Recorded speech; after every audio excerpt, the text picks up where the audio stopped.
What's happening, gents? Cleaning up and getting information. Well, we need to make a plan, don't we? Got heaps on. Go at heapson.com. Doesn't help with the heat either. No, it's pretty hot at the moment. So shall we start by explaining why we haven't made a video in a while? Nah, he's the better one to ask. He's the one who was missing. Along with you. We did. MIA. We did go MIA, didn't we, Shane? Where did we head off to? Oh, that far back. Yeah, well, this is about the last time I took a video. When we took the big boat out. Yeah. All right. So, yeah, we have been super busy doing lots of non-Paikea stuff. So, yep, the owners of the Outnumbered wanted to do a trip around southern France, which was kind of cool. So we had to down tools for a little bit on this and prep the mighty big ship for a 10-day trip around the south of France. So that took a fair bit of effort, taking it from sitting packed away at dock to fully functioning and taking, how many people will we have? 10 of us in the end? 8, I think. But it was So it was closer to 2 weeks than 10 days. I think it was a full 2 weeks. Yeah. Plus delivery time there and back for us. Yeah, yeah. So it was a pretty big trip. Yeah. So it's taken a big chunk out of our time here on Paikea and big chunk out of the YouTube time as well. Well, I've been putting up lots of shorts on the trip, and there was and it was a bit of a mixed bag too, because there was a lot of motoring, because that's sort of what happens in the Med when you come into summer. Don't get a lot of wind. And then the delivery back was pretty fruity across the Gulf of Leon. It was a bit splashy, yeah. So I've got video of beautiful, nice sailing in less than 12 knots. I've got stuff of us motoring along in glassy conditions, and then I've got bouncing along in that short, steep Yeah. stuff from the Gulf of Leon. And then once we got back, we decided that we would take Oliver to compete in the Lake Garda SFT Pumpfoiling World Series. And that was Oliver. Works a bit with Sabfoil, which he really likes. Those guys have been very good to him. They build all their stuff locally in Italy, which is awesome. Like, we're all for making your own stuff instead of, sending it all. It'd be local if you lived in China. Well, yeah.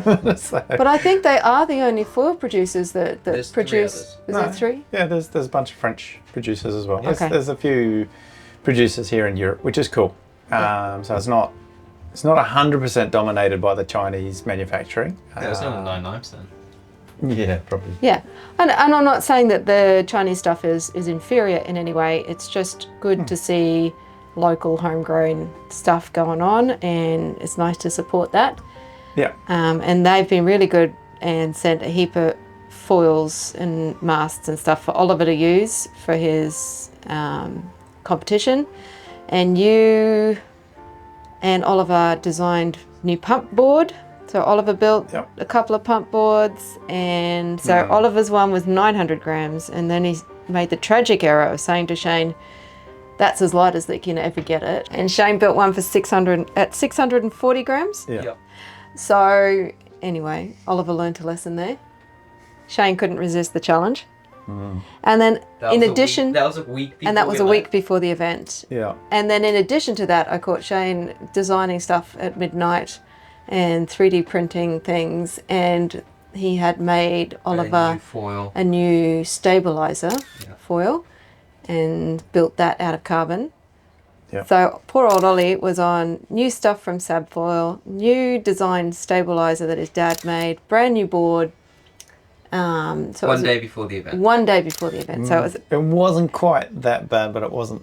Yeah. But yeah, so a lot of training. yeah, so it wasn't just go there and do it. There was a reasonable lead, well, as long a lead up as we could have done between doing a boss trip on the big boat, work on Paikea and all the rest, and school and everything else that goes on in life. So in the couple of week lead up, we did a reasonably compressed training bit. So Ollie is pretty handy on the pump board anyway, so that was a good foundation.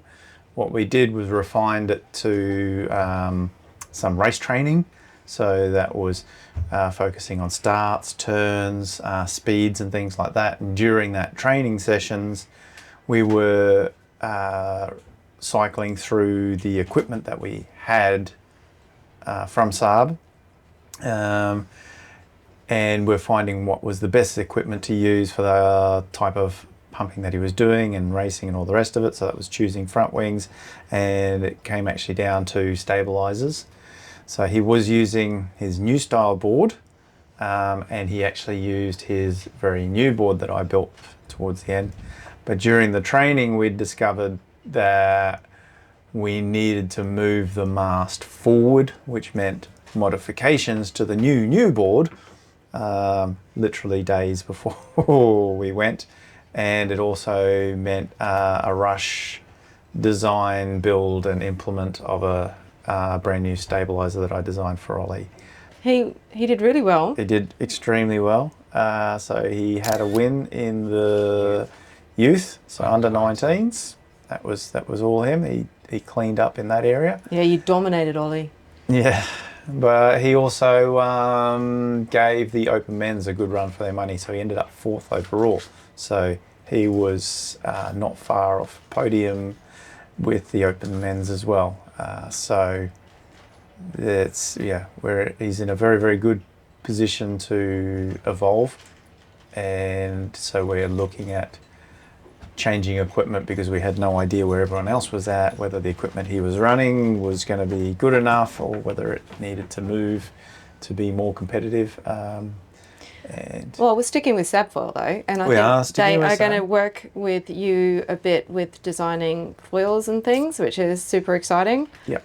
It was cool that it was a multiple discipline event where it was foiling week, not just pump foiling. So there were a lot of old mates that we got to meet up with there. Also got to see and mess around a little bit on some of the other disciplines, like Harry got to have a hoon around on one of the new switches. Super cool boat and has some very cool directions they're heading with that, so watch that space. Yeah, and it was just cool to see some of the other classes and talk to people in this arena and what their thoughts are. Yeah, all the foiling stuff. All these new styles of boats. But, yeah. Anyway, we've babbled on about that for long enough. We did go through, I think our last video might have been an update as well, and we were talking about seats and things like that. So I just want to quickly nip downstairs, Shane, and talk about how you're putting together Oliver's cupboard under his bed, because I think it's worth mentioning. Yeah. Yeah, so this week's video is all about Oliver. It is a bit. Yeah, so we're also working on Ollie's cabin, which is sort of the last in this port hull. So Harry's one is all structurally done and part of it's been painted. Aidan's room is all structurally done, finished and painted. So there's 2 of the 3 major areas done. So now it's Oliver's, and we sort of held off on Oliver's because the bunk that was here with the big lump of plywood was actually a really nice bit of workbench. So held off pulling that apart because it was such a good workbench for doing everything else. Anyway, building this was challenging. Like building all of these units is an absolute ball ache. And each one has been an evolution of technique from the one in our room to Aidan's room to this one. So the one in our room was all the parts glued and laminated in situ, so it was all quite difficult. And then in Aidan's one, I actually did all the return flanges that were released from the hull itself, but because it was a smaller unit, it was pretty easy. Easier to do. And of course, some lessons were learned on that one. And then I'm doing this one, but this one's slightly different because this bunk has the cabinetry open in the top, whereas the others weren't. They're solid on top, so access into this top cupboard was a lot easier on this one than the others. It was very difficult on the others. So with this one, I have bonded the bottom and the bulkheads in place. I then got the shelves, put them in place and put return flanges on the shelves, and then bonded the front on and taped all the inside of the front on because I could get in over the top and do that. So then all I've got to do now is bond the shelves down on the return flanges. So you can see there's a return flange there. So it's actually bonded to the boat, but I put a release film or release tape on the bottom of this. So when I laminate it, I can actually pull the shelf back out again. And now, now that I've put the front on, taped all the corners of the front, I can now come back and just bond the shelf onto the taping.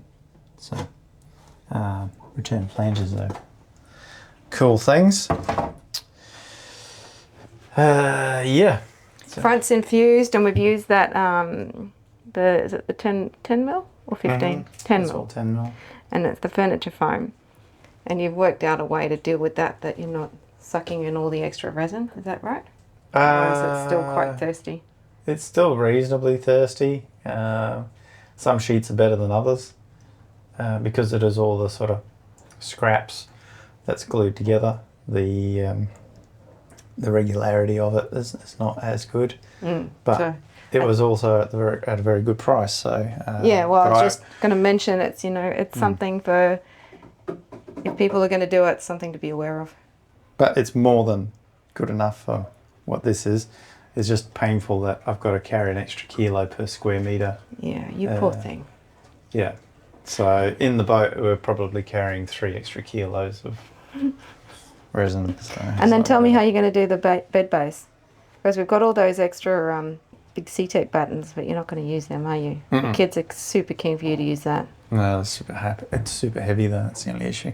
So this is going to, because you can see the wing deck here has got all sorts of ridiculous shapes in it. And I'm going to call it ridiculous shapes. If you're designing a boat, don't make a wing deck like this one. Or if you're building a boat, do not build a wing deck like this one. It's silly. What it means is, one, there's a lot of geometry changes in the wing deck, so using it as a bed base is not very good. So what I'm setting it up as is that there will be bed slat battens that go from this side to the center, so there'll be a longitudinal type thing with a little ridge in it, that the batten can go from this side to that side, and then there'll be a little flange on the carbon panel on there where the bed batten can then make the second leap over. So you can have short stock standard style bed slap batten things, or if we want to get real fancy one day, we can make some fancy carbon or glass and foam battens. But yeah, we've got some IKEA ones at the moment. We're just going to recycle we've got some IKEA ones. wooden ones at the moment, so they're going more than good enough. Much to our children's horror. Mm-hmm. And this will actually be really nice for this bed, because that will mean that the bed is completely suspended with air underneath it, and that in a boat is cold. Yeah. All the other beds, the mattresses actually sit flat on a flat panel, which if anyone's lived in a boat will know that is mold central. So this will actually be the best bunk in the whole boat because of that whole mattress sitting off of something and having a big air gap under it. Yeah, we've got some stuff to lie under the other mattresses, but it won't be as good as this one. Yeah, exactly. There are some other solutions. Yeah, there's other solutions there. But yeah, it's a pain in the. It's a very well-known problem inside of boats. Okay, and so then I was going to mention the black stuff that we can see in the picture there. So the longitudinal that's underneath the seat there, and that is part of the recycled Alinghi 5 catamaran transom. So that's nice. We've been and it's all laminated in place, which it was not before. What was there before? And then Oliver is making, and I put a short up the other day. He is doing his ceiling from the same sort of sections, and he's going to leave that clear coat carbon. Yep. And he sort of put his clear coat on and sanded it off, and clear coat on, sanded it off about 4 or 5 times. And now it's sort of sitting there ready. We're going to paint the rest of the room first, and then he can clear coat that. So that's what he wanted. Yep. Yeah. So it'll be a nice clear coat carbon surface under there, and then he wants to have all these foils hanging on the wall as well, so it'll be an interesting black and white theme going on in here. Yeah, it'll be Oliver's dream, I'm sure. Yeah, so that's pretty much where we're at. I have got some footage, I think, of you putting in the floor for the bathroom on the starboard side, which is going to be our main sort of bathroom there. Oh, okay, yep. Yeah, that was a little while ago. Yeah. So yeah, that was part of the mad rush before taking the big boat out, wasn't it? Yeah. Jeez, it seems like forever ago. Yeah. We're hoping to get most of this done before the heat of summer in Europe, but summer's beaten us to it, I think. Yeah. No, it's quite a struggle at the moment to come and put the suit on and do some work. Yeah, that's the worst thing about composites, I think. You have to suit up. All right then. Well, I might finish with you putting in that floor on the other side, and we'll see everyone next week.